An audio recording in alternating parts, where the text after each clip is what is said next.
reçoit des amis, on veut les surprendre avec une recette pour les fêtes, mais qu'on peut répéter toute l'année. Pourquoi pas un beau canard du lac Brome en crapaudine avec sa garniture de canneberge et de panettone en pain perdu. Pour ça, il nous faut quelques ingrédients. Des oignons, 2 bouquets garnis faits de céleri, poireaux, thym, romarin et laurier, des canneberges, du sucre brun, des épices à pain d'épices, un peu de beurre, de la crème, du lait, des œufs battus, des cubes de panettone, un peu de vin blanc et notre beau canard du lac Brome. On commence par préparer notre canard. 10 minutes avant, on le sort du réfrigérateur, on retire de l'intérieur le sac qui contient tous les abats, on le rince bien à l'eau courante et puis on l'éponge comme il faut, partout. Et là, nous sommes prêts à le préparer en crapaudine, c'est-à-dire à lui retirer complètement la colonne vertébrale, ce qui va nous permettre après de l'écraser bien comme il faut et de lui donner la forme en crapaudine pour pouvoir le cuire plus facilement. Alors, il vous faut d'abord un excellent couteau assez long pour aller jusqu'au fond du canard et de chaque côté de la colonne vertébrale, il y a des petits os et vous y allez fermement. Et vous allez entendre un bon crac.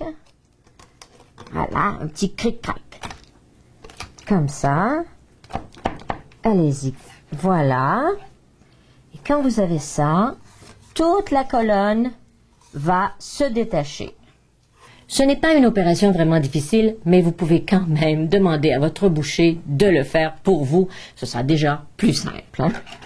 Alors, voilà, c'est fait. Alors, on retire toute la colonne qu'on jette, parce qu'on n'en a pas besoin. On va couper l'excédent de peau.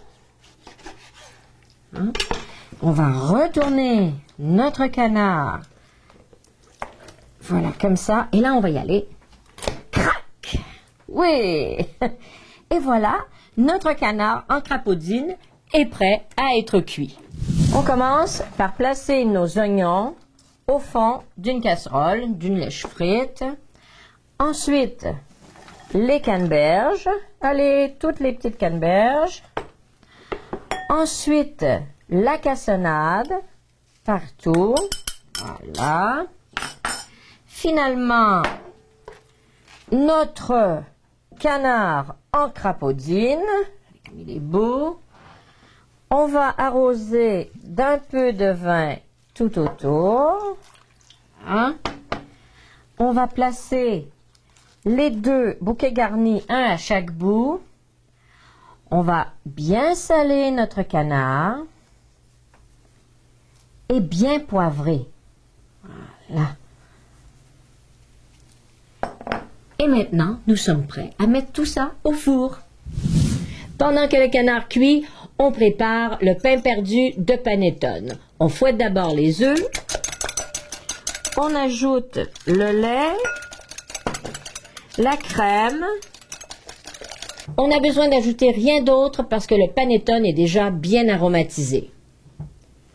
On trempe les cubes de panettone, pas trop longtemps, dans notre préparation à l'œuf et on les met à cuire dans le beurre fondu. On place donc dans le beurre mousseux nos dés de panettone qui ont trempé un peu dans l'œuf. Ils vont cuire un peu, bien dorés, et après on ajoute nos épices à pain d'épices. Voilà, sur les pains dorés de panettone. Ça sent bon. Et après, on va les laisser reposer en attendant que notre canard soit prêt. Ça sent bon, notre canard est prêt. Regardez-moi ça, il est bien doré, il est beau. Alors, maintenant, on va retirer les bouquets garnis. Ils ont donné tout ce qu'ils avaient à donner. On va les remplacer dans la casserole par le pain perdu qui va absorber un peu du jus autour du canard. Ça va le rendre encore meilleur. On va maintenant le couvrir avec un papier d'aluminium et le canard va rester pendant 10 minutes sous sa petite couverture, ce qui va permettre aux fibres de la viande de vraiment se détendre et ce sera encore meilleur. Pendant ce temps-là, on prépare un beau plat de service.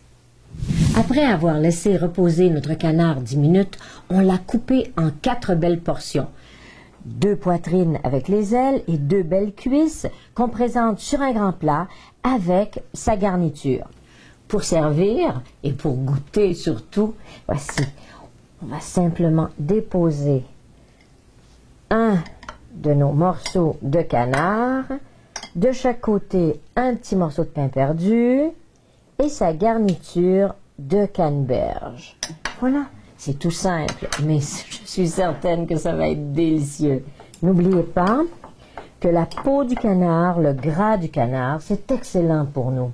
C'est un peu comme de l'huile d'olive, en fait. Vraiment, c'est délicieux, c'est tendre, c'est magnifique. Bon appétit, amusez-vous bien.